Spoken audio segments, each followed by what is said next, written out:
Eu acho que tem hora que a gente tem que lembrar dos nossos desafios como país. É bom a gente lembrar, né? Qual é a área mais sensível para que um país possa crescer? Todo mundo fala educação, né? Então vamos lembrar: 43% dos nossos estudantes não alcançam o nível mínimo de compreensão em nenhuma área. 43 é quase 50. Quase 50. Eu me refiro a leitura, ciência, matemática. 1 de cada 3 estudantes conseguem converter preços de uma moeda para outra. 2 não conseguem. Para falar de um indicador de educação, nós não entendemos o que lemos, o que ouvimos, não interpretamos e, portanto, como a gente pode entender o mundo se o mundo se dá por imagens, por palavras, por sons, por frases e a gente não entende. Infraestrutura, outro item sempre citado. Um país que não tem infraestrutura não consegue fazer com que os produtos circulem, com que os serviços circulem, porque a infraestrutura não é só a física de coisas que caem no pé e machucam, mas o mundo digital, serviços online, rapidez da internet. Hoje, uma internet rápida é igual a progresso, desenvolvimento, 5G.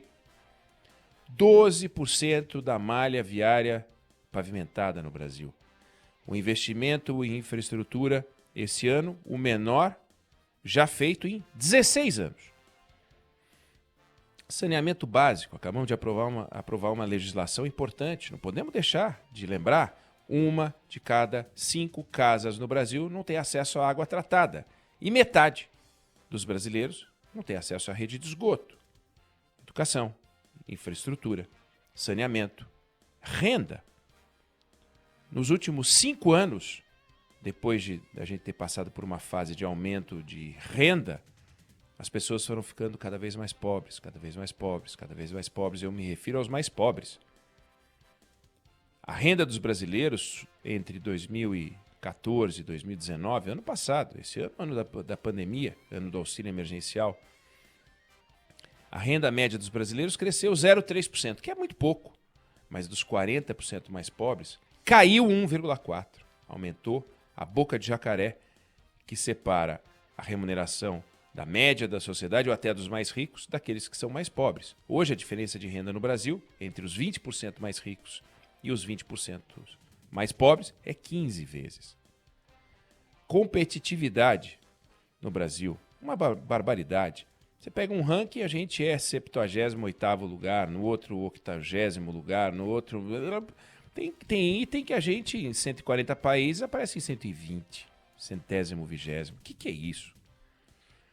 Ou seja, a natureza dos nossos desafios, que era maior no início de um governo começado no início dos anos 2000, de um governo começado no início dos anos 2010, não mudou muito em relação a 2020. Continuamos a ter um grave problema na área da educação. Não faz muita diferença se a gente aparece em 42º em leitura ou 39º. Não faz muita diferença. Interessa que a gente é a 8ª, 9ª economia do mundo e amarga indicadores de educação, de saúde, infraestrutura, saneamento, pobreza, competitividade, o que você quiser, baixo. Então, o que a gente tem que atacar? Qual é o ataque que a gente tem que estimular? O ataque à baixa qualidade do ensino, o ataque à baixa qualidade da mão de obra, o ataque à baixa qualidade da infraestrutura, o ataque ao baixo saneamento, nível baixo, o ataque à baixa competitividade, o ataque a essa diferença gritante de renda. É isso que a gente tem que atacar e estimular que seja atacado. E o que a gente está vendo hoje no Brasil? Quais são os ataques que a gente está vendo? A gente está vendo ataques como o do ministro da Economia atacando seu colega. A gente está vendo o ministro do Meio Ambiente atacando o seu colega, atacando o presidente da Câmara. O presidente da Câmara atacando o presidente do Banco Central. O presidente da República atacando o governador de São Paulo. O governador de São Paulo atacando o presidente da República. E o nível de educação no Brasil? Quem que está atacando? Porque os números continuam horrorosos. Então tem um mundo real, que é o mundo das coisas que a gente tem que atacar, e tem o mundo desses lunáticos que ficam se atacando, como se ao se atacar, eles defendessem posições que mudassem estes números que eu listei. Quer dizer, o Brasil aprovou uma legislação para melhorar o nível de saneamento no Brasil. O nível de saneamento no Brasil não mudou nada desde a aprovação da lei. Ah, mas a lei é recente. Não, a lei tem 30 anos que está em discussão. É recente porque foi aprovada agora. Tem 30 anos que a gente não resolve. O que mudou? Ao tomar posse, o presidente da República e o ministro Tarcísio da Infraestrutura falou em retomar as obras paradas. Eles denunciaram as 14 mil obras paradas. Isso foi dito no início do governo Bolsonaro, isso foi dito no início desse ano, e isso segue sendo dito. Continuamos a ter, Felipe Bueno, me lembro, uma das primeiras reportagens especiais que a gente apresentou aqui, que você fez, foi sobre obras paradas. Sim. 14 mil obras paradas, um relatório do Tribunal de Contas da União. Aí o ministro Tarcísio, quando comentou isso, em março desse ano, ele falou, está faltando amor pelo Brasil. Sem amor pelo Brasil, nós não vamos mudar o Brasil. Que amor pelo Brasil? Falta vontade mesmo, porque não dá, desanima. O investidor estrangeiro, ele vem para cá porque é bom ganhar dinheiro aqui. Quando ele percebe que não é bom, que não dá para ganhar dinheiro aqui, ele vai para outro lugar, vai para a Costa do Marfim, né? Vai para qualquer outro canto, vai para o Senegal. Ele não precisa vir para o Brasil. Então você pega os indicadores de investimento no Brasil e estão caindo, não estão aumentando, estão caindo.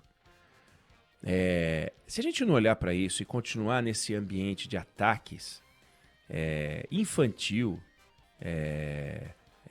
ridículo, onde é que a gente vai parar? Como pode o ministro da Economia acusar um colega de ser financiado, patrocinado, apoiado pelo lobby dos bancos? É de uma gravidade. É porque no Brasil a gente já não dá mais peso às coisas. Tamanha a quantidade de estupidez, de cretinice, de agressão, de insanidade. Mas é o ministro da Economia do país acusando um colega de ser apoiado pelo lobby dos bancos para desestabilizá-lo e furar o teto. E não acontece nada. Não acontece nada. Por quê? Porque o presidente da República estimula esse ambiente. Porque ele também faz os seus ataques o tempo todo. Na live de ontem, em tom irônico, ele disse que o governo federal não vai comprar a sua vacina, governador, referindo-se ao governador de São Paulo. A sua vacina. Como assim? A vacina não é do governador João Dória, que aliás tenta fazer, sim, a gente acreditar que a vacina é dele. Mas não é. O Instituto Butantan não pertence ao João Dória. Aliás, ele faz sugerir que o Instituto Butantan é outro sob sua gestão, e não é. Ainda bem, continua a ser o mesmo Instituto Butantan de sempre, muito bom, muito qualificado. Não foi tomado pela política, embora o governador João Dória dê declarações diárias como se o Instituto Butantan pertencesse a ele. Agora, o presidente da República não tem maturidade para lidar com essa infantilidade do governador de São Paulo? O governador de São Paulo não tem maturidade para lidar com essa infantilidade do presidente da República? E os dois se comportam como meninos no parquinho, jogando torta um na cara do outro? Ainda se fosse torta, seria divertido. A gente ia filmar e ia mostrar, né? Aqui, né? Não há dúvida nenhuma. Não há dúvida. Ia ser divertido, mas não é. Como pode o ministro do Meio Ambiente chamar o presidente da Câmara de nhonho? É claro que é engraçado. Mas se fosse o ministro do Meio Ambiente do Canadá, o ministro do Meio Ambiente da Finlândia, sei lá da onde, Indonésia. Mas do meu país, ele não tem mais o que fazer? Ele não tem que trabalhar? Nós não estamos com problema no Pantanal, não estamos com problema na Amazônia, não temos problema de reputação na área dele. O Brasil tem uma imagem horrorosa na área ambiental. Ah, mas não é verdade. Eu não estou nem aí se é verdade ou não é verdade. Eu quero que fique claro quais são as verdades e quais são as mentiras. Então, se é verdade ou não é verdade, não adianta ele querer me convencer.